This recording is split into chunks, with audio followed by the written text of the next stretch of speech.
जय हिंद दोस्तों, मैं नवीन शर्मा आपसे विगत स्वागत करता हूं। आशा करता हूं आप सब एकदम अच्छे हैं, एकदम बेहतरीन हैं। एक बार सारे प्यारे दोस्त बताएंगे आप सब कैसे हैं। उम्मीद करूंगा एकदम बेहतरीन होंगे, एकदम शानदार होंगे। दिव्यांशु ठाकुर, अश्वनी सिंह, जायफा खान, रोहित सिंह, हिमांशु, ईशु कुमार, अर्जुन, काजल, अजयपाल, सचिन, गिरीश, साहिल, हरवीर, सारे प्यारे दोस्तों का बहुत स्वागत है। और मित्र, हम लोग पढ़ रहे थे मुगल वंश को। मुगल वंश की आज अगली क्लास की तरफ हम चलते हैं। ये चौथी और अंतिम क्लास होगी मुगल वंश की, ठीक है। उम्मीद करेंगे कि आज इसको हम पढ़ लेंगे और ख़त्म कर लेंगे, ठीक है। ये कल की क्लास में हमने पढ़ा था। ये सारी चीज़ें मैंने आपको मित्र बताई थी कि किस तरह से मैंने बताया कि औरंगजेब ने अपने भाई दारा शिकोह की हत्या की। और शाहजहां जो ये चाहता था कि उसका बेटा दारा शिकोह गद्दी पर बैठे, उसकी प्लानिंग को फेल कर दिया और शाहजहां को बंदी बना लिया था। शाहजहां को बंदी बना लिया इसने। और बंदी बनाते समय भी ऐसे नहीं बनाया, शाहजहां ने खुद को किले में बंद कर लिया, ठीक है। बाहर थे आपका इसके बेटे शाह सूजा और औरंगजेब, लेकिन उन्होंने आगरा किले की पानी की सप्लाई काट दी। तो मजबूरी में शाहजहां को गेट खोलने पड़े और खुद को हवाले करना पड़ा औरंगजेब के। तब इसको कैद करता है। कहने का मतलब है फाइनली औरंगजेब गद्दी पर आया। कौन कौन से 3 युद्ध लड़े दोस्त, मैंने आपको बोला बहुत इंपॉर्टेंट है। धर्मट, धर्मट के बाद में सामूगढ़, आगरा का युद्ध। धर्मट आपका कहाँ पर हुआ था? मध्य प्रदेश में। और उसके बाद में देवराई, जो राजस्थान अजमेर में लड़ा गया। इन 3 युद्धों को जीतने के बाद औरंगजेब ने यह सिद्ध किया कि दिल्ली की गद्दी के लिए वह वास्तविक शासक है। जैसे बहुत सारे लोग कहते हैं कि अगर दारा शिकोह जो एक विद्वान मुसलमान था, एक अच्छा मुसलमान था, वह शासक होता तो मुगल वंश या भारत किसी और दिशा की तरफ होता। दरअसल में अगर देखें तो शाहजहां का साथ मिलने के बावजूद भी दारा शिकोह खुद को सिद्ध नहीं कर पाया, यानी सैन्य प्रशासन में वह कमजोर था। ये मैंने आपको कल भी बताया, ठीक है। देखेंगे दिल्ली की गद्दी पर दूसरा सबसे लंबा शासनकाल औरंगजेब का है। मुझे बताएंगे सबसे बड़ा शासनकाल किसका था? इससे 3 महीने अधिक है अकबर का शासनकाल, ठीक है। उपाधि इसकी बहादुर है। जिंदा पीर इसी को कहा जाता है कि एक पीर की तरह इसने जीवन जिया। शाही खर्चे में से इसने खुद के लिए कुछ नहीं लिया। 2 बार इसका राज्याभिषेक हुआ। एक बार तो इसने किसको? सामूगढ़ के युद्ध के बाद किया है आगरा में। और फाइनली 15 जुलाई 1659 दिल्ली में राज्याभिषेक कराया। इसके शिक्षक का नाम लतीफ सुल्तानपुरी है। माता का नाम मुमताज महल है। पिता का आप जानते ही हैं। पिता कौन है इसका? पिता इसका शाहजहां है। ये बात तो उम्मीद करूंगा कि जानते होंगे सभी। माता कौन है? माता मुमताज महल है। और इसकी पत्नी का नाम है दिलरास बानो बेगम, जिसको रबिया उद्दुर्रानी कहते हैं। क्या बोलते हैं? रबिया उद्दुर्रानी। रबिया उद्दुर्रानी को इतिहास में दोस्त इसलिए याद किया जाता है क्योंकि रबिया उद्दुर्रानी से पूछा जाता है नकली ताजमहल को पूछा जाता है, ठीक है। तो औरंगजेब आपका गद्दी पर आ जाता है। औरंगजेब ने अपनी पत्नी रबिया उद्दुर्रानी, क्या बताया? दिलरास बानो बेगम, जिसको हम रबिया उद्दुर्रानी कह रहे हैं। क्या नाम है? रबिया उद्दुर्रानी। रबिया उद्दुर्रानी की याद में क्या बनाया आपका? इसने बोला शाहजहां मेरे पापा ने बनाया। इसने कहा कि अब्बू ने अगर बनाया है आपका ताजमहल को तो मैं भी बनाऊंगा अपनी वाइफ के लिए। इसने ऐसा ताजमहल बना दिया। ऐसा देखो, देखने में ऐसा लग रहा होगा तुमको ताजमहल बीमार हो गया है। ये ताजमहल बीमार हो गया है। तो संभाजी नगर कहां पर? महाराष्ट्र में। पहले इसका नाम औरंगाबाद हुआ करता था। संभाजी नगर को पहले औरंगाबाद बोलते थे। तो संभाजी नगर महाराष्ट्र में बीवी का मकबरा बनवाया अपनी घरवाली के लिए। और इसे ही दक्षिण का ताजमहल कहते हैं, क्योंकि जो ताजमहल है वो कहां पर है आपका? आप कहेंगे भैया ताजमहल तो आगरा में है, यानी नॉर्थ इंडिया में है। और ये कहां पर है? महाराष्ट्र में, यानी ये साउथ में है। और इसे ही दक्षिण का ताजमहल और ताजमहल की फूहड़ नकल कहा जाता है। फूहड़ नकल। इसका निर्माण करता औरंगजेब के आदेश पर औरंगजेब के पुत्र आजम शाह ने इसका निर्माण किया है। डिजाइन इसका अहमद लाहौरी के पुत्र अतातुल्लाह ने करवाया है। अतातुल्लाह ने, ठीक है। बोलेंगे भी फटाफट से। बहुत बढ़िया, बहुत शानदार, बिल्कुल ठीक कह रहे हैं। रामछवि का कहना है ताजमहल को देखकर शाहजहां का पोता ताजमहल को देख करके बोला शाहजहां का पोता, अगर हमारा दादा आशिक ना होता तो आज हमारा भी बैंक बैलेंस होता। कि सारा पैसा ताजमहल पर खर्च कर दिया। हाँ बिल्कुल ठीक है, कुपोषण का शिकार ताजमहल लग रहा है। तो ये आपका क्या है, दक्षिण का ताजमहल है। औरंगजेब की उपलब्धियों में क्या नाम आता है, क्या बोलेंगे? औरंगजेब ने नौरोज उत्सव को बंद कराया। नौरोज किसने शुरू कराया था? बलबन ने। जो ईरानी यानी कि एक गैर इस्लामिक प्रथाएं, मैंने आपको बताया था गैर इस्लामिक प्रथाएं दिल्ली दरबार में बलबन के समय शुरू हुई। तो औरंगजेब ने कहा नौरोज को खत्म करो। चित्रकारी इसने बैन कर दी, झरोका दर्शन, डांस पर इसने रोक लगा दी, नृत्य को रोक दिया, संगीत को रोक दिया। संगीत को क्योंकि औरंगजेब को प्रेम हो गया। औरंगजेब के बारे में लिखा है कि जैनाबादी से जब इसको प्रेम हुआ तो ऐसा प्रेम हुआ कि जिसने औरंगजेब ने कभी शराब ना पीने की प्रण खाई थी तो शराब का गिलास उठा लिया। जैनाबादी ने हाथ रोक करके कहा 1 साल का प्रेम है। वो नृत्य करती थी, डांस करती थी। औरंगजेब फिदा हो गया। उसने बोला यार अब ये डांस करेगी, कोई डांस नहीं करेगी। उसने बोला नहीं मेरी इच्छा है। उसने बोला डांस को ही बंद करवा देते, नृत्य को ही बंद करवा दिया। सिक्कों पर कलमा, कलमा का मतलब सिक्कों पर राजाओं के प्रशंसा पत्र लिखते थे, प्रशंसा पत्र लिखे जाते थे। और मुझे लग रहा है कि देखना कोहनी में कुछ लग गया क्या है, देखना इधर।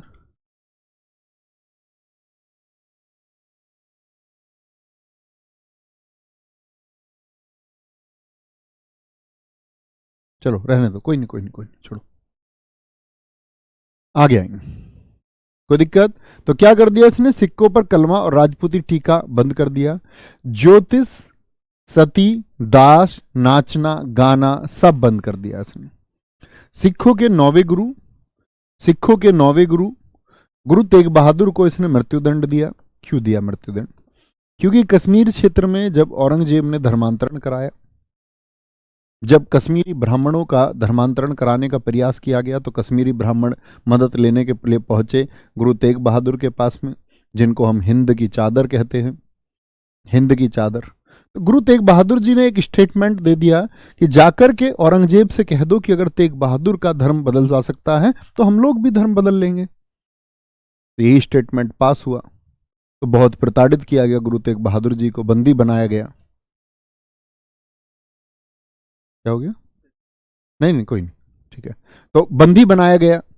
तो बंदी बनाया गया जब गुरु तेग बहादुर को, तो बहुत प्रताड़ित किया गया। कहते हैं इनके नाखून उखाड़े गए। अंत में भी जब इन्होंने इस्लाम धर्म को कबूल नहीं किया तो इनका शीश काटा गया, यानी सिर काटा गया। और शीश जहां पर काटा गया उसी को हम शीशगंज गुरुद्वारा बोलते हैं। तो सिखों के 9वें गुरु थे। क्योंकि इन्होंने इस्लाम को एक्सेप्ट नहीं किया इसीलिए इनको मरवा दिया। किसने मरवा दिया? औरंगजेब ने। ठीक है। 1665 में हिंदू मंदिरों को तोड़ने के आदेश दिए।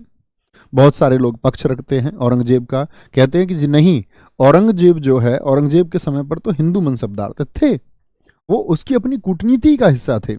लेकिन ऐसा नहीं था कि वो मंदिरों के विरोधी नहीं था। और एकमात्र मुगल शासकों में से अकेला शासक है जो जनता का प्यार नहीं पा पाया। लोगों ने अकबर तक में अच्छाइयाँ ढूंढी, सभी में अच्छाइयाँ ढूंढी, लेकिन औरंगजेब की कट्टरता, क्योंकि जवाहरलाल नेहरू जी ने भी लिखा है अपनी पुस्तक डिस्कवरी ऑफ इंडिया में कि औरंगजेब एक धर्मांध व्यक्ति था, धर्म का अंधा व्यक्ति था। ठीक है। इसीलिए देखते हैं जो लोग खराब कर्म करते हैं, इस्लाम से जोड़ के लोग कह देते हैं उनको औरंगजेब की औलादें। आजकल न्यूज में, मीडिया में बहुत आप सुनते हैं। ठीक है। तो क्या बोलेंगे, सिखों के 9वें गुरु गुरु तेग बहादुर को मृत्युदंड दिया गया था। 1665 में हिंदू मंदिरों को तोड़ने के आदेश दिए इसने। 1670 में असम विजय इसने की थी, और जिसका श्रेय जाता है मीर जुमला को, जो एक सैन्य कमांडर था। किसके समय? औरंगजेब के समय। 1686 में आदिल शाह के पुत्र सिकंदर शाह से बीजापुर यानी कर्नाटक को जीता था। ये इसकी सैन्य उपलब्धि है। 1687 में गोलकुंडा यानी बीजापुर को जीता। औरंगजेब के समय हिंदू मनसबदार कितने प्रतिशत थे? 33, 1/3। मनसबदार का मतलब आप समझ सकते हैं कि जो आपका जितने भी डिपार्टमेंट थे, जैसे मनसब प्रथा मैंने आपको बताया इसके समय, अकबर के समय से चली आ रही थी, तो 1/3 मनसब कौन थे? वो हिंदू थे। औरंगजेब के समय सूबों की संख्या 20 थी। मुझे बताएं अकबर के समय सूबों की संख्या मैंने आपको क्या बताई थी? बोलेंगे एक बार। दिल्ली में बैतुल उलूम पुस्तकालय बनवाया। क्या बोलेंगे? दिल्ली में बैतुल उलूम। इसी तरह से मैंने आपको बताया था हुमायूं ने कौन सा पुस्तकालय बनाया था? हुमायूं ने बनाया था आपका दीन पन्हा। क्या बोलोगे? दीन पन्हा। कुशल बीना वादक था, जैसे समुद्रगुप्त को मैंने बताया था समुद्रगुप्त भी वीणा बजाता था, तो यह भी वीणा बजाता था।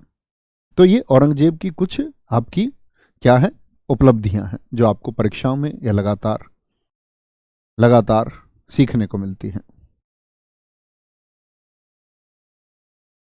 सर राजपूती टीका से मतलब क्या? राजपूती टीका से मतलब था कि वो अपनी विजय श्री का, हमारे यहाँ लगाया जाता है ना टीका, माथे पे मस्तक पे लगाया जाता है, विजय का प्रतीक होता है, तो उसको बंद कराया उसने। बहुत बढ़िया जी, बहुत सारे मित्रों ने आंसर दिया है 15, कुछ मेरे दोस्तों ने 30 आंसर दिया है, ये पता नहीं कहाँ खोए रहते हैं। राम छवि गलत उत्तर दे रहे हैं 30 वाले, 19 बता रहे हैं कुछ बच्चे, 15 वाले सारे राम छवि लियो का उत्तर एकदम ठीक है। औरंगजेब के समय आए विदेशी। आजकल मैंने कहा कि औरंगजेब से प्रश्न बनता है तो उसके समय आने वाले यात्रियों पर। थावनॉट कहाँ से आया था? फ्रांस से आया था। गोमल करेरी कहाँ से आया था? इटली से। जॉन फ्रायर कहाँ से आया था? अंग्रेज। कहाँ से आया था आपका? अंग्रेज से मतलब होता है कि ब्रिटेन से आया होगा। क्योंकि हम सबको एक बात पता रखनी होगी कि इस समय ईस्ट इंडिया कंपनी एक्टिव हो चुकी थी। ईस्ट इंडिया कंपनी तो जहांगीर के समय ही अंग्रेज आने शुरू हो गए, तो उन्होंने अपना व्यापार भी शुरू किया। अंग्रेजों ने सूरत में 1613 में अपनी स्थायी फैक्ट्री बना ली थी। ये जब हम अंग्रेजों के बारे में पढ़ेंगे तब आपको बताऊंगा। कहने का मतलब है अंग्रेज और विदेशी यात्री यहाँ पर आने लगे थे। औरंगजेब के अन्य निर्माण कार्य कौन कौन से हैं? बादशाही मस्जिद लाहौर किसने बनवाई है? औरंगजेब ने। मोती मस्जिद लाल किले के अंदर, यह दिल्ली के लाल किले में है और सफेद संगमरमर से बनी हुई है। तो दिल्ली के लाल किले की मोती मस्जिद किसने बनवाई है? आप कहेंगे जी आपका औरंगजेब ने बनवाई है। ठीक है, औरंगजेब ने बनवाई है बोलेंगे जी।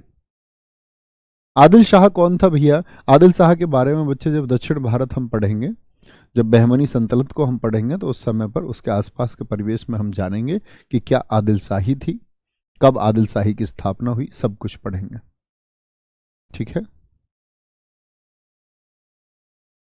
बहुत शानदार। राम छवि कह रहे हैं सर मैं आप जैसा बनूंगा। मित्र आप जैसे रहना, खुद के जैसे रहना, वह अपना आप में एक विशेष बात होगी। किसी और के जैसा क्यों बनना है?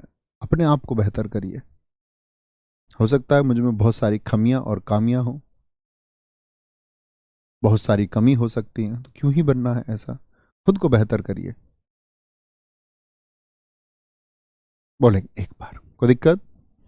समझे राम छवि? औरंगजेब के अन्य निर्माण कार्य बादशाही मस्जिद लाहौर हैं, मोती मस्जिद लाल किला है, यह दिल्ली के लाल किले में है और सफेद संगमरमर से बनी हुई है। ठीक है, आगे चलेंगे। 1679 में पुनः जजिया लगाया था। अकबर ने जजिया कब खत्म किया था जरा बताएंगे? मैंने आपको बताया था दोस्त, अकबर ने क्या किया। अकबर ने आपका, मैंने बोला था दास पीढ़ था, 30 पीढ़ था, और आपका तीर्थ यात्रा करके बाद में अकबर ने 1564 में इसको खत्म कर दिया था।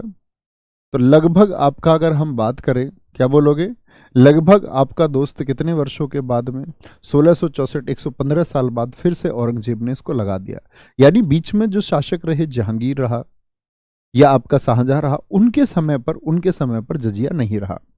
औरंगजेब के समय पर एक जाट विद्रोह हुआ है, चूड़ामन जी ने किया है आगरा और यूपी में, गोकुल ने किया है, और गोकुल के बाद में यही राजा राम जी ने यहाँ पर बच्चे क्या किया, औरंगजेब के खिलाफ विद्रोह किया।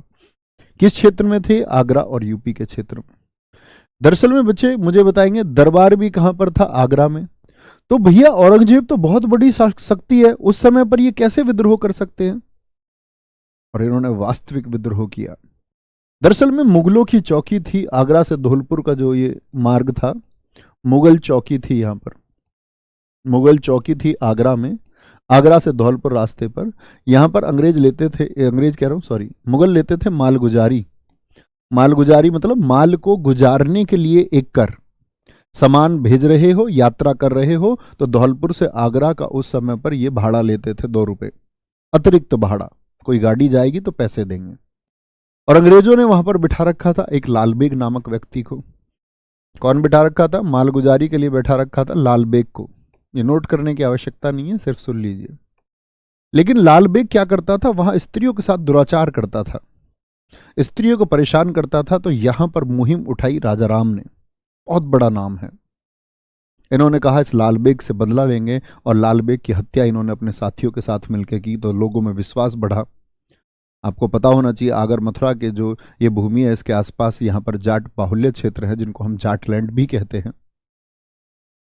तो इन्होंने सीधी चुनौती दे दी किसको? सीधी चुनौती दे दी आपका औरंगजेब को। तो यहां पर औरंगजेब क्या चुप बैठा होगा? तो औरंगजेब ने भी प्रयास किए, लेकिन औरंगजेब का एक प्रयास काम ना आया। औरंगजेब ने पहले तो आपका जफर जंग को भेजा, लेकिन जफर जंग को भी धूल चटाई राजा राम ने। जफर जंग के बाद में इसका बेटा, जो मैंने अभी नाम बताया था, आजम खां, आजम खां को भेजा, उसको भी धूल चटाई। आजम खां के बाद में आजम खां का भी बेटा था बीदर बख्त, बीदर बख्त को भेजा, उसको भी धूल चटाई। और ऐसी धूल चटाई कि खुद ये जब इतना कंफ्यूज हो गए, हर बार पिटते, तो इनकी सैन्य प्रशासन भी यहां पर कमजोर हो गया, इस वाले मथुरा वाले क्षेत्र में। तो मथुरा वाले क्षेत्र में जैसे ही शासन कमजोर हुआ, तुरंत राजा राम ने अटैक किया था सिकंदरा पर, और सिकंदरा पर अटैक करके इन्होंने 800 मुगल सैनिकों की हत्या कर दी थी। आप बहुत कम लिखा हुआ पाते हैं। 800 मुगल सैनिकों को जब इन्होंने काटा, और वहीं पर ऐसा विद्रोह मचाया कि जो अकबर और जहांगीर है, उनकी हड्डियां जो कब्र में थी उनको निकलवा लिया, और बोले इनको जलाओ। अकबर और जहांगीर की अस्थियां निकलवा ली थी। पूछा जाता है कौन वो व्यक्ति है जिसने आपका अस्थियां निकलवा ली थी? कौन है? राजा राम है। बोले इनको जलाओ। कोई दिक्कत? बहुत बढ़िया, बहुत शानदार। राजा राम मोहन राय हैं क्या? नहीं बच्चे, राजा राम मोहन राय तो आधुनिक भारत में सन 1772 में जन्मे। वो, उनका जन्म तो 1772 में होगा। वो आधुनिक भारत में होंगे, बंगाल में, वो भी हम पढ़ेंगे। या दिल्ली पुलिस के सिलेबस से हम एसएससी जीडी की तैयारी कर सकते हैं? हाँ दोस्त, क्यों नहीं। देखो, मैथ सेम है, रीजनिंग सेम है, जीएस सेम है, हिंदी इतनी बेसिक है एसएससी जीडी की। दिल्ली पुलिस का पेपर आपका हो जाएगा नवंबर से दिसंबर, दिसंबर के बाद में जीडी है आपका मार्च अप्रैल में। आराम से उस बैच से आप पढ़ सकते हैं, 2-3 महीने का टाइम मिलेगा। मैं खुद जीएस के लिए प्रैक्टिस सेशन बहुत जल्दी चलाऊंगा। हिंदी इतनी कॉमन आती है, हिंदी के लिए कुछ क्लासेस ले लेंगे आपकी उस टाइम पे, पेपर से पहले, इसी बैच से होगी। कोई अतिरिक्त पैसा खर्च करने की जरूरत नहीं, कोई अदर से बैच लेने की जरूरत नहीं। बैच एनफ है, एक बैच लिया करो, उसको हमेशा बहुत पूरे तरीके से शिद्दत से करो, उसमें अपनी रिसर्च करो। अच्छा, टीचर ने भी ये नहीं बताया है तो अपनी रिसर्च उसमें कर दो, शामिल करो, उसको पूर्ण करो, क्योंकि टीचर का काम है आपको कंटेंट देके गाइड करना। आप उसमें पूरी ऊर्जा लगाओ, एक ही बैच काफी होता है, ठीक है। उसके बाद में प्रैक्टिस करो, बार बार प्रैक्टिस करो।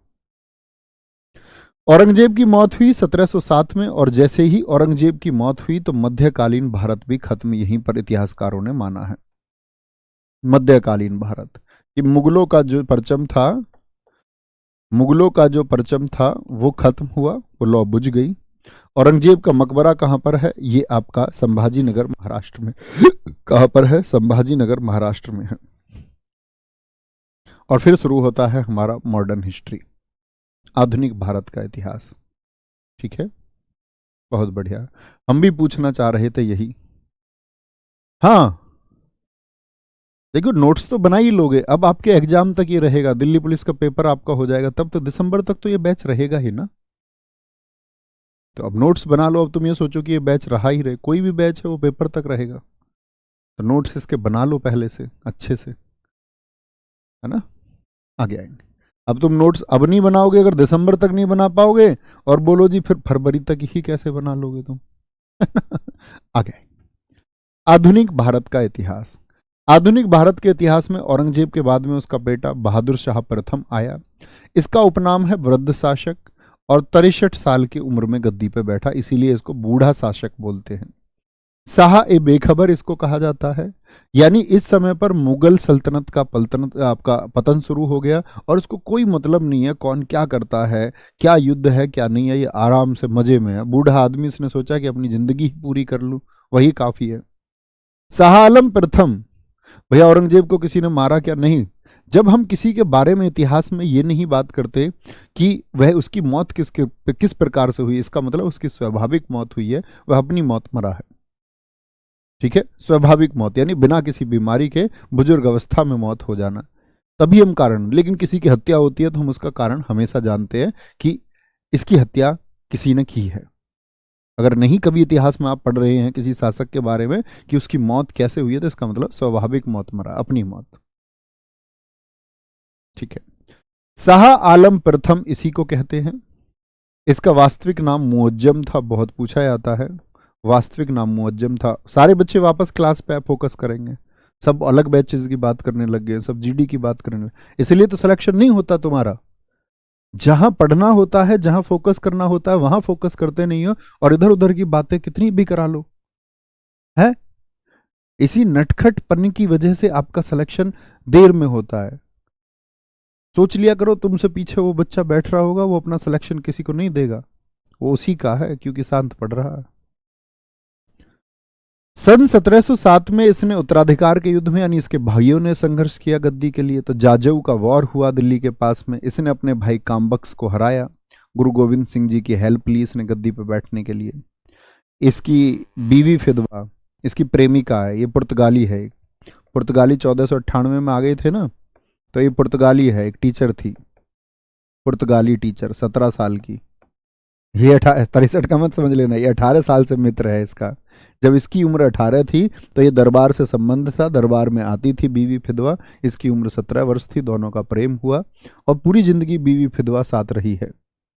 तो बीवी फिदवा का असली नाम क्या है? जूलियाना। इसको बीवी फिदवा तो किसने कहा है? ये कहा है आपका बूढ़े आदमी ने, उपाधि दी है। इस जाजऊ के युद्ध में भी हाथी पर बैठकर के सवार थी बीवी फिदवा। समझ रहे हो? बहादुर शाह ने जाजऊ का युद्ध भी ऐसे ही नहीं लड़ा। जूलियाना को बोल रहा है कि तुम मेरे साथ चलो तो मैं युद्ध लड़ूंगा। जहादर शाह इसके बाद में शासक आता है। जहादर शाह, बस नाम याद रखें। लंपट मूर्ख किस मुगल शासक को कहा जाता है? जहादर शाह को। घृणित शासक किसको कहा जाता है? फर्रुख शेर को। शासनकाल याद करने की कोई आवश्यकता नहीं। फर्रुख शेर ने ही लक्ष्मण दास बंदा बहादुर की हत्या कराई है। अब आप कहेंगे बंदा बहादुर कौन है? तो जब सिख संप्रदाय आपको पढ़ाऊंगा तब समझोगे कि सिखों के 10 गुरु हुए। अभी थोड़ा सा जानिए। पहले गुरु गुरु नानक देव थे। 10वें गुरु थे मित्र गुरु गोविंद सिंह। तो गुरु गोविंद सिंह ने कहा कि अब मेरे बाद कोई गुरु नहीं होगा। 11 गुरु कोई हुआ ही नहीं, 11वां गुरु। तो उन्होंने अपनी सैन्य कमांडर, क्योंकि उन्होंने सेना को लड़ने लायक बनाया गुरु गोविंद सिंह जी ने, 1.25 लाख से एक लड़ाऊं। तो अपनी जो कमांडिंग थी, यानी जो कमांडर बनाया उन्होंने अपने बाद में, वो बनाया था बंदा बहादुर को। और बंदा बहादुर ने मुगलों से संघर्ष किया। तो बंदा बहादुर को बहुत प्रताड़ना दे करके इनकी स्किन खाल तक उतारी गई है इनके शरीर से कि ये इस्लाम को कबूल करें। ठीक है, लक्ष्मण दास इन्हीं का नाम है। तो बंदा बहादुर कौन थे? गुरु गोविंद सिंह के पास कमांडर थे। ये हम सिख संप्रदाय में पढ़ेंगे। ठीक है, इसके समय अंग्रेज शिष्टमंडल जिसके अध्यक्ष जॉन सैरेमन थे, याद है? फोड़े वाली कहानी याद है? बोलो यस। इसको गलत जगह पे फोड़ा निकल रहा था। अंग्रेज चालाक थे, रिसर्च करके आए, एक शिष्टमंडल आया, यानी लोगों का एक डेलीगेशन आया, दल आया, बोला जी व्यापार करना है, और ये करा रहा था उस समय। तो इन्होंने कैसे बोला? भैया लंपट मूर्ख का मतलब होता है निरा मूर्ख, एकदम से मूर्ख। तो जॉन सैरेमन ने कहा कि फर्रुख शेर तुम्हारा इलाज हमारे पास है। इलाज पास है तो इसके जो फोड़ा था वो ठीक कर दिया। अपने साथ एक डॉक्टर लेके आए थे, डॉक्टर हैमिल्टन को। उसकी वजह से इसने क्या किया, कलाकार ने, इस कलाकार फर्रुख शेर ने क्या किया देखेंगे आप। फर्रुख शेर ने सन 1717 में अंग्रेजों को व्यापार करने के लिए मैग्ना कार्टा घोषणा पत्र यानी कि दस्तक जारी कर दिया। दस्तक जारी कर दिया। और दस्तक जारी करने का मतलब था 3000 रुपए मात्र में बंगाल, बिहार, उड़ीसा व्यापार करने के लिए दे दिए। कर मुक्त व्यापार की, कोई और टैक्स नहीं देना, इकट्ठे 3000 रुपए दो। और ऐसा नहीं है 3000 रुपए बहुत ज्यादा थे। नूरजहां जैसी की पेंशन 2-2 लाख रुपए रही है। शाही खर्चा 2 लाख रुपए का था, उनके लिए 3,000 कोई कीमत नहीं थी। आगे आएंगे। भैया जी रामछवि नाम बदल के कोई दूसरा नामकरण कर दो। ठीक है रामछवि, आपका सही विचार है, जरूर इस बारे में विचार करेंगे रामछवि। इसके वजीर किंग मेकर हुसैन अली और अब्दुल्ला थे। मोस्ट इंपोर्टेंट बात है कि किंग मेकर किसके समय पर हुए, यानी फर्रुखसियर को जो शासक बनाया है इनको बोलते हैं हम आपका किंग मेकर। यानी किंग मेकर का मतलब क्या होता है, राजा को बनाने वाले। इन्हीं को हम सैयद बंधु कहते हैं और इन्हीं को श्रेय जाता है कि फर्रुखसियर जो गद्दी पे बैठा है संघर्षों के बीच में, तो उनको गद्दी पे बिठाया किसने आपका, तो हम कहेंगे सैयद ब्रदर्स। बहुत बार पूछा जाता है सैयद बंधुओं के नाम क्या है। जब दक्षिण को हम पढ़ेंगे तो सैयद बंधुओं के बारे में और विस्तार से जानेंगे।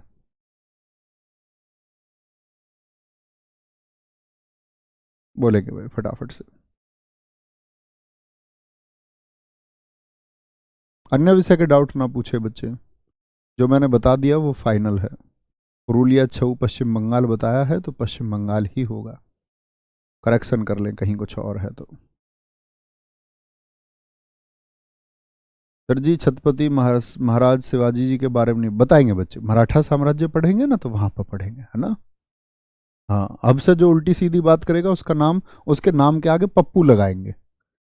जिनको राम छवि पसंद नहीं है उनके नाम के आगे लगाएंगे पप्पू। ठीक है, बहुत बढ़िया। आज से नाम सोच लेना अपना, आपको अपने नाम के आगे पप्पू सुनना है कि नहीं सुनना। तो किंग मेकर जो थे बच्चे, जब उन्होंने गद्दी पर बिठाया मुगलों को, तो वास्तविक शक्ति भी वही बने। तो उनकी मर्जी जिसको चाहे जहां बिठा दे, उनकी मर्जी जिसको चाहे वो आपका गद्दी पर बिठाए।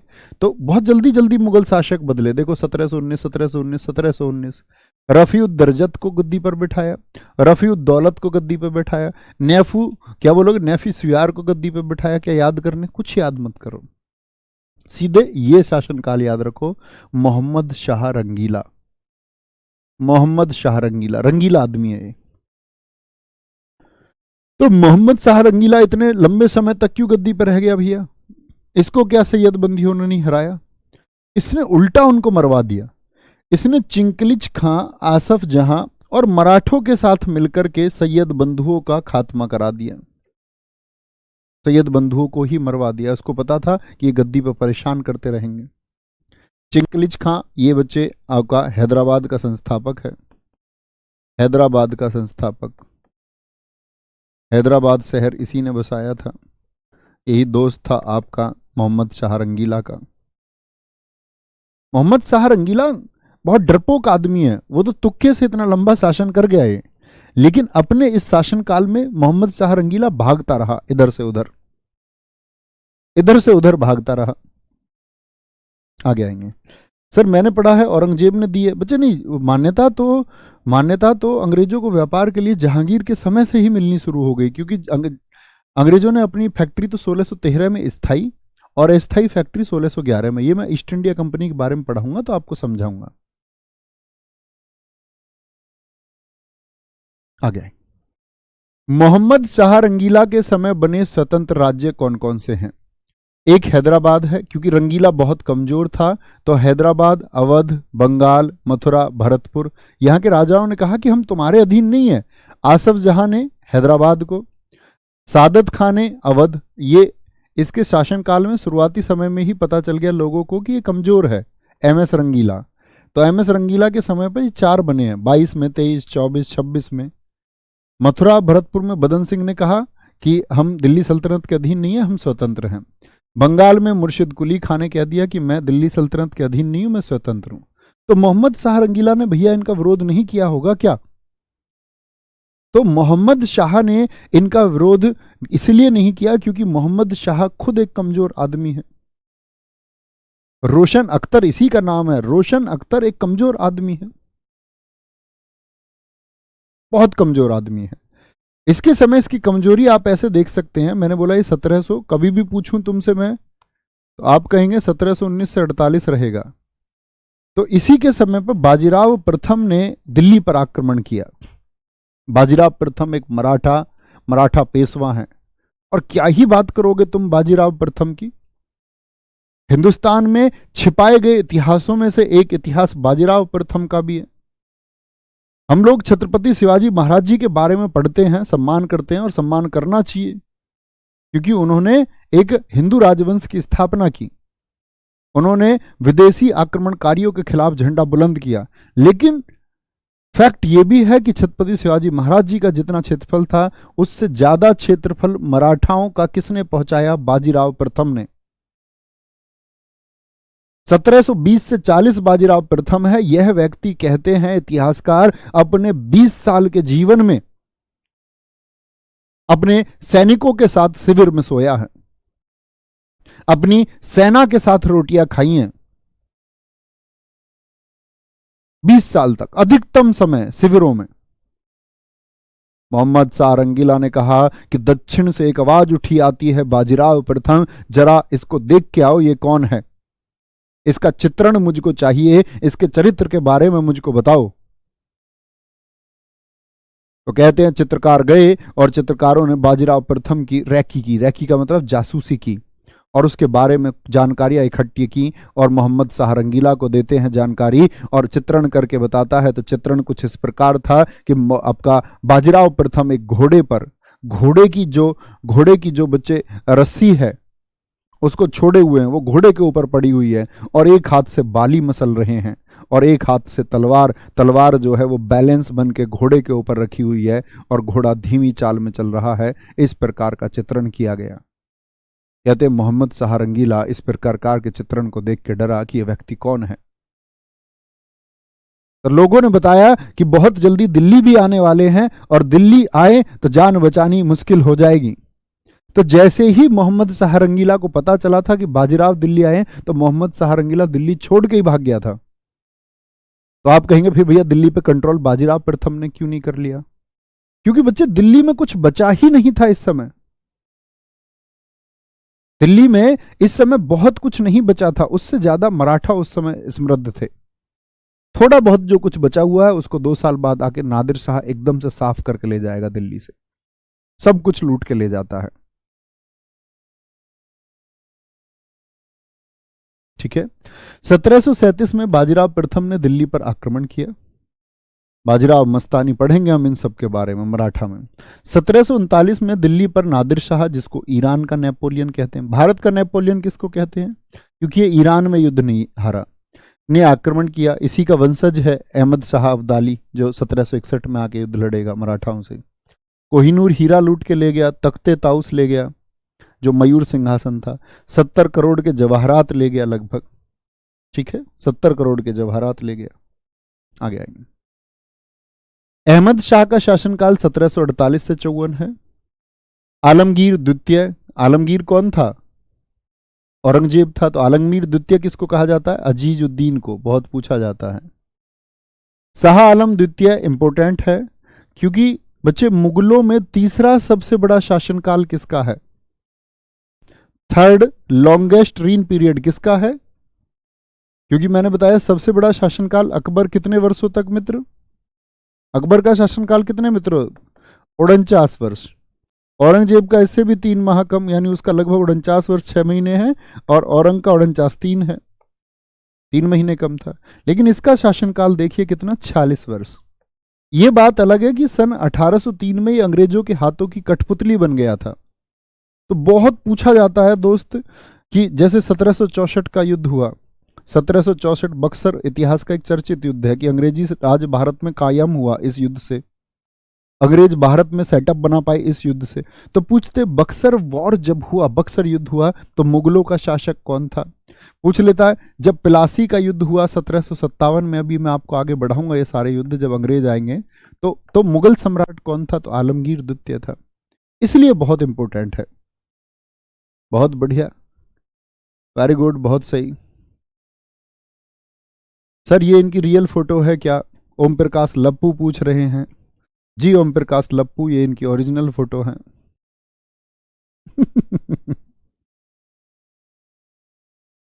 एकदम से ठीक है।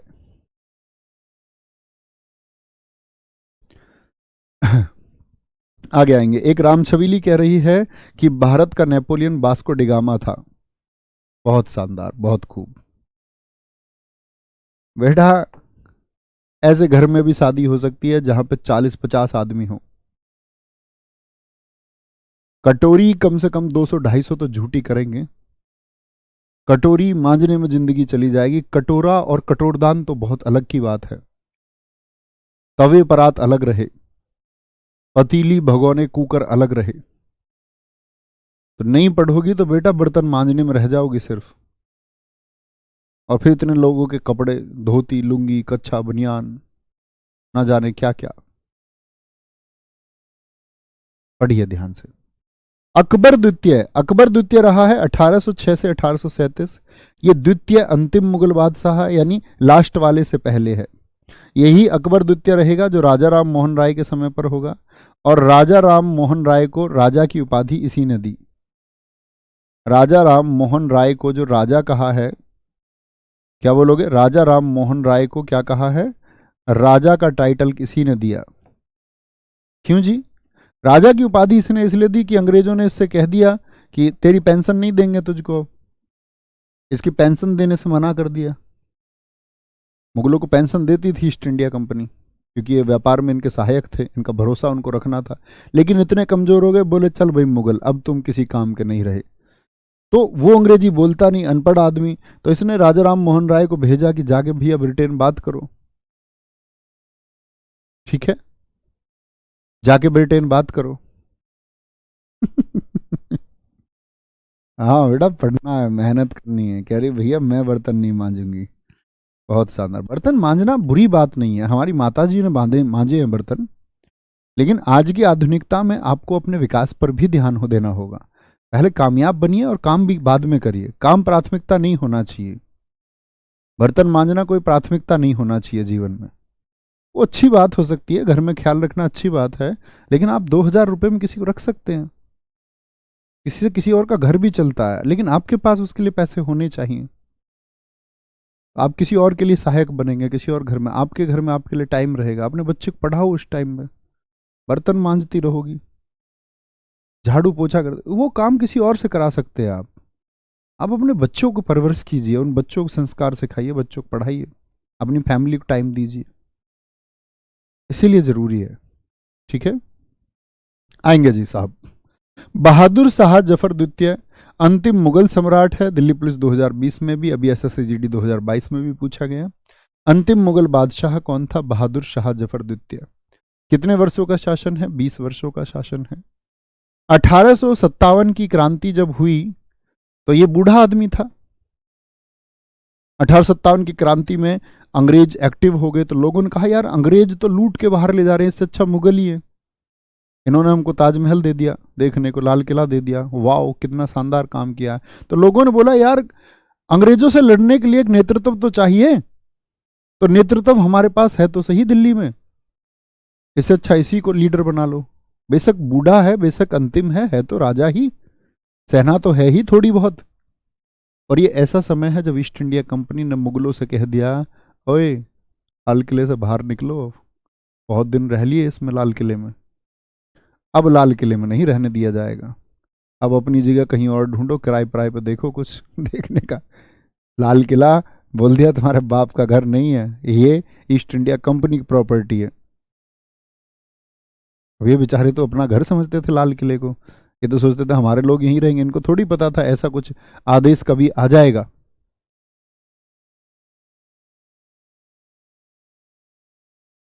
ठीक है, कोई दिक्कत? जफरनामा, जफर नाम से क्या बोलोगे? जफर नाम से कविताएं किसने लिखी है? इसी ने। जफरनामा एक पुस्तक भी है। इसी के समय एक दरबारी कवि थे, मिर्जा गालिब, शायर थे। मिर्जा गालिब का किस्सा मैंने पिछले बैच में बच्चों को सुनाया, और मैंने कहा जीवन में आपके लिए क्या जरूरी है ये बात तय कर लीजिए। मिर्जा गालिब का एक किस्सा है कि जब बहादुर शाह जफर द्वितीय बहुत प्रभावित थे मिर्जा गालिब से। मिर्जा गालिब दार्शनिक है, शेरों के माध्यम से बहुत गहरी बात कहते थे। बहादुर शाह जफर द्वितीय के यहाँ पार्टी थी, तो सब बड़े लोगों को, दिल्ली सल्तनत के बड़े लोगों को नौता गया, तो एक नौता मिर्जा गालिब को भी गया, क्योंकि बड़े शायर हैं, दिल्ली के, बड़ा सम्मान था। तो ये एंट्री कर रहे थे फटे पुराने कपड़े पहन के, एकदम से फकीर आदमी है मिर्जा गालिब, कोई सानो शौकत नहीं है, कोई बड़ा घर नहीं है, फकीर आदमी एकदम। राज दरबार को जाते थे, गेटकीपर्स ने रोक लिया, बोले ए भिखारी किधर जाता है, इनविटेशन कहाँ है, लेटर कहाँ है अंदर आने के लिए। ऐसा दिखाया जेब से निकाल के, ये लो। बोले किसी का चुरा लाया है, किसी का चुरा के लाया है, छील लो इससे। उसने उल्टा छील लिया, बोले ठीक है मैं वापस जा रहा हूं। वापस चले गए। लोगों ने बोला यार दावत थी बहादुर शाह जफर के यहाँ, तुमको जाना था। उसने बोला मुझको जाने कौन दे रहा है। बोले ऐसे फटीचर बन के जाओगे, कोई जाने दे रहा है। तो उन्होंने बोला फिर कैसे जाएं। तो बोले चमकदार एक शेरवानी पहनो, जूते पहनो, टोपी वोपी लगाओ तब जाओ। उसने बोला यार वो तो किराए के कपड़े रहेंगे, मुझे अच्छा फील नहीं होगा। बोले नहीं नहीं ऐसे ही जाओ। कहीं सजाया गया बेहतरीन तरीके से मिर्जा गालिब को। और मिर्जा गालिब की जब एंट्री हुई दरबार में तो सलाम गेट पे एकदम से, कपड़े देख के उन्होंने अपना कार्ड दिखाया। ये बोले जी एक फकीर लेके आया था तुम्हारे इस कार्ड को, गरीब सा आदमी फटीचर। मतलब ले गया हो, कोई दिक्कत नहीं। अंदर जाके बैठे, शाही भोज था, उसी उसी बहादुर शाह जफर द्वितीय के बराबर में मिर्जा गालिब। ऐसे मिठाई नहीं खाई, मिठाई पहले अपनी शेरवानी को खिलाई, मिठाई फिर अपनी टोपी पर रगड़ी। तो बहादुर शाह जफर द्वितीय ने सोचा यार फिलोसफर आदमी है, दार्शनिक आदमी है, करने के पीछे कुछ होगा, कारण होगा, कुछ विद्वान आदमी है। बहुत देर हो गई, कभी जूतों को रायता डाल दें। उसने बोला कि ये क्यों करते हो, जब रुका नहीं गया। तो किस्सा आता, उन्होंने बोला जी मैं तो बाहर ही भेज दिया गया, मुझको तो कोई आने ही नहीं दे रहा था, यहां तो कीमत मेरे वस्त्रों की थी, यही ये दावत में इनको ही आने दिया गया है, इसीलिए इनको ही खिला रहा हूं। तो यहां पर एक सीख है मित्र, सीख ये है आपका कि आपकी जो पहचान है, बहुत सारे लोग आपके बाहरी आवरण से करते हैं, लेकिन बाहरी आवरण आपकी वास्तविक पहचान नहीं होता। मिर्जा गालिब तो अंदर ही है। आप अंदर से कैसे हैं, इस बात का बड़ा महत्व है। और बाहरी चमक पे कि दुनिया सम्मान करेगी, इस बात से आप बाहरी चमक बना के आप अपने आप को अंदर से खराब कर लेते हैं मित्र, फिर जीवन का कोई अर्थ नहीं बचता। दुनिया आपको खराब समझे, लेकिन आप अंदर से भी बेहतर पहले बने, बाहर से बेहतर बनना उसके बाद का विकल्प है। ठीक है, तो इसको 1857 क्रांति में अंग्रेजों ने ये लोगों के साथ हो गया। हाँ बोला आई एम योर नेता। लोगों ने बोला बहादुर शाह जफर तुम्हारे नेतृत्व में अब ईस्ट इंडिया कंपनी से लड़ेंगे। इसने बोला ठीक है मारो, सबको मारो। ईस्ट इंडिया कंपनी के नील और हडसन में 1857 क्रांति तुमको पढ़ाऊंगा, तो इनको पेल दिया ईस्ट इंडिया कंपनी ने, लाठी बजाई इनको, पेला लाठी से। बोले आओ बहादुर शाह। तो बहादुर शाह जफर भाग के, उसको पता चला अंग्रेजों ने घेर लिया, हुमायूं के मकबरे में छिप गया। हुमायूं के मकबरे से निकाला इसको, ताऊ अंग्रेजों से लड़ेगा ताऊ। अब ताऊ ने बोली भाई साहब मुझे तो लोगों ने भड़का दिया था, मैं क्यों लड़ रहा था, मैं तो चुपचाप बैठा ही था लाल किले में। तो ताऊ को उन्होंने भेजा फिर कहां पे, 1862 में मृत्यु हुई थी कहां पर आपका, म्यांमार की जेल में। ठीक है, 5 साल 6 साल लगभग यहां बंद रहे और फिर मर गए बुढ़ापे में। ये अंतिम शासक था, ये हाल हुआ अंतिम दिनों में। ठीक है, तो यहां पर हम आधुनिक भारत भी अपना शुरू कर चुके हैं और अब आगे बढ़ते रहेंगे, बहुत अधिक अब नहीं बचेगा। ठीक है, धीरे धीरे पढ़ते जाएंगे, शायद 8-9 दिन में हम इतिहास को कवर कर लें, मैक्सिमम 10 दिन। ख्याल रखिए, जय हिंद, जय भारत, जय मां सरस्वती। रिवीजन करेंगे बहुत अच्छा सा, और मित्र रिवीजन बहुत महत्वपूर्ण है। ठीक है, मैंने आपको बताया दिल्ली पुलिस के लिए, दिल्ली पुलिस की जीएस पे अगर आप पार पाना चाहते हो मित्र, तो जितनी भी क्लास हुई हैं एटलीस्ट पीडीएफ तो पढ़ो ही। जो क्लास समझ में नहीं आती क्लास कर लेंगे, ठीक है, समय है तो क्लास करो, नहीं है तो पीडीएफ पढ़ लो। और फिर बच्चे जो प्रैक्टिस सेट हुए ना यूट्यूब पर, मैंने प्रैक्टिस सेट कराई, उम्मीद करूंगा हर बच्चे ने किए होंगे 70 सेट, और उसके बाद में 8 और करा चुका हूँ, शायद 3-4 सेट और कराऊंगा इसमें अभी। कहने का मतलब 80-82 ये सेट हैं। बेटा ये टारगेट बना लो, इनके बगैर एग्जाम हॉल में घुसोगे नहीं। क्या भैया मैंने ये क्लास कर ली, आपका एप्लीकेशन की और ये सेट भी कर लिए, तो मैं फेल नहीं होऊंगा क्या? मैं ये कहता हूं मित्र, अगर सिलेक्शन होता होगा, अगर भर्ती में आपके अंदर दम है और आपने इस भर्ती के लिए दोनों चीजें तैयार की हैं, तो आपसे ज्यादा स्कोर कोई नहीं कर पाएगा इस ऑनलाइन वर्ल्ड में। ये मेरा प्रॉमिस है आपसे, ये करके दिखा देना। मैं ये कहता हूं कि तुम ये बोलोगे जी मेरे तो इन सबको करके 50 में से 20 ही क्वेश्चन हुए। दोस्त प्रॉमिस कर रहा हूं तुमसे, इस 20 को पाने के लिए फिर पूरे भारतवर्ष में कोई बच्चा नहीं मिलेगा। अगर सबसे बेहतरीन बच्चा जिसने दोनों चीज तैयार कर ली और फिर भी दिल्ली पुलिस में 20 करके आया, तो मैं कह रहा हूं दोस्त तुम्हारा उच्चतम स्कोर होगा, सबसे ऊपर स्कोर होगा, दूसरा कोई व्यक्ति तुमको मिलेगा नहीं इतने स्कोर का। ये वादा है। यानी भैया तो फिर तो बच्चा ऐसे करके आ जाएगा ना, मैथ में 15 कर दिए किसी ने, 30 कर दिए, आपका रीजनिंग में कर देगा, कंप्यूटर में 6-7 कर देगा, 36 10 46 5 51, और आपका क्या हो जाएगा 36 10 46 5 51 हो गए ना, 51 है, सॉरी हाँ 25 कह रहा हूं मैं, नहीं यार, हाँ 15 का मैथ हो गया ना 25, अरे मैं 30 लिख रहा हूं इसको, 25 25 में से बच्चे का कितना स्कोर होगा, 23-24 तो हो ही जाएगा सिलेक्शन के लिए। मैं कह रहा हूँ कंप्यूटर में 6-7 कर देगा, यह मैथ कर देगा 13-14 का, मिनिमम पे भी देख लो 13 और 23, 23 10 33 3 36 6 42 10 52 10 62, भैया 62 पे क्या मेरिट चली जाएगी? हाँ पिछली बार नहीं गई क्या? तो एग्जाम अगर कठिन आएगा तो 20 की जीएस करनी भी कठिन हो जाएगी। टारगेट मत बनाइए कोई भी कि 40 करूं 35 करूं, टारगेट्स बनाने से कभी सिलेक्शन नहीं होता। आप अपनी तैयारी को कितना बेहतर कर सकते हो, इस बात से सिलेक्शन होता है दोस्त, इस एक चीज से सिलेक्शन होता है, ठीक है। नॉर्मलाइजेशन है, फिर उसके बाद सारी चीजें हैं।